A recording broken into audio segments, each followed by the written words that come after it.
दक्षिण दिशा की ओर पैर यानी उत्तर दिशा की ओर सिर रखकर नहीं सोना चाहिए। शास्त्रों के अनुसार मृतक व्यक्ति का शरीर उत्तर दिशा की ओर रखा जाता है, किंतु साइंस के अनुसार कहना है कि भारत उत्तरी गोलार्ध में स्थित है, नॉर्थ पोल के नजदीक है, इसीलिए जब हम सिर उत्तर दिशा की ओर कर सोते हैं, नॉर्थ पोल के खिंचाव के कारण शरीर का सारा ब्लड ब्रेन तक पहुंच जाता है, ब्रेन का नस फटने का डर रहता है। अगर कोई इंसान ऑस्ट्रेलिया में है तो उसको दक्षिण दिशा की ओर सिर रखकर नहीं सोना चाहिए। इंडिया में साउथ पोल का खिंचाव बढ़ता है। मालदीव एक ऐसा देश जहां भारतीय बिना वीजा के घूम सकते हैं। मालदीव का क्षेत्रफल करीब 298 वर्ग किलोमीटर है, जिसमें कुछ हिस्सा भारत के लक्षद्वीप टापू से बना हुआ है। वैसे तो मालदीव बहुत छोटा सा ही देश है, लेकिन यह दक्षिण एशिया का सबसे अमीर देश है। मालदीव में दूसरे देशों की तरह सैटरडे और संडे को वीकेंड नहीं होता है, बल्कि यहाँ फ्राइडे और सैटरडे को होता है। 12वीं सदी तक यह देश हिंदू राजा के अधीन रहा, लेकिन बाद में यह बौद्ध धर्म का केंद्र बन गया। अब यह पूरी तरह से मुस्लिम राष्ट्र है। मालदीव में लगभग 10 लाख लोग प्रति वर्ष घूमने आते हैं। श्रीलंका से 983 किलोमीटर पर स्थित है, बल्कि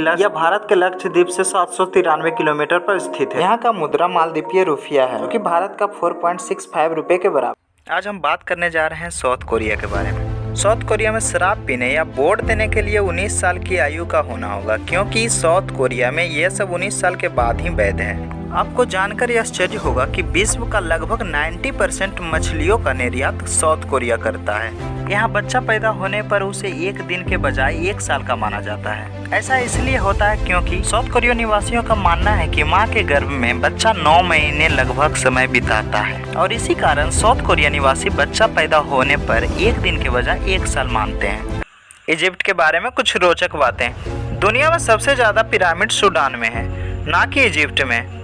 शादियों में अंगूठी पहनाने की प्रथा की शुरुआत इजिप्ट में हुई थी। प्राचीन इजिप्ट में बिल्लियों के जान से मार देने पर सीधा मौत की सजा सुनाई जाती थी। दुनिया के सबसे पुराने ड्रेस इजिप्ट में पाया गया है, जो 5000 साल पुरानी है। चौथे और छठे सेंचुरी के आसपास में इजिप्ट में सबसे ज़्यादा ईसाई थे, लेकिन आज 90% मुसलमान वाला देश है। जरासंध महाभारत काल के मगध नरेश थे। सम्राट जरासंध ने बहुत राजाओं को अपने कारागार में बंदी बनाकर रखा था, पर उन्होंने किसी को मारा नहीं था। इसका कारण था कि वह चक्रवर्ती सम्राट बनने की लालसा में जिस दिन 101 राजा हो जाए तो महादेव को प्रसन्न करने के लिए उनकी बदली दे सके। वह मथुरा के नरेश कंस के ससुर और परम मित्र भी था। जरासंध 2 टुकड़ों में पैदा हुआ था। श्री कृष्ण से कंस का वध का प्रतिशोध लेने के लिए उसने मथुरा पर कई बार चढ़ाई भी किया था, जिसके कारण श्री कृष्ण को मथुरा छोड़कर द्वारका जाना पड़ा। अगर वीडियो पसंद आया तो लाइक शेयर करें, साथ में हमारे चैनल को सब्सक्राइब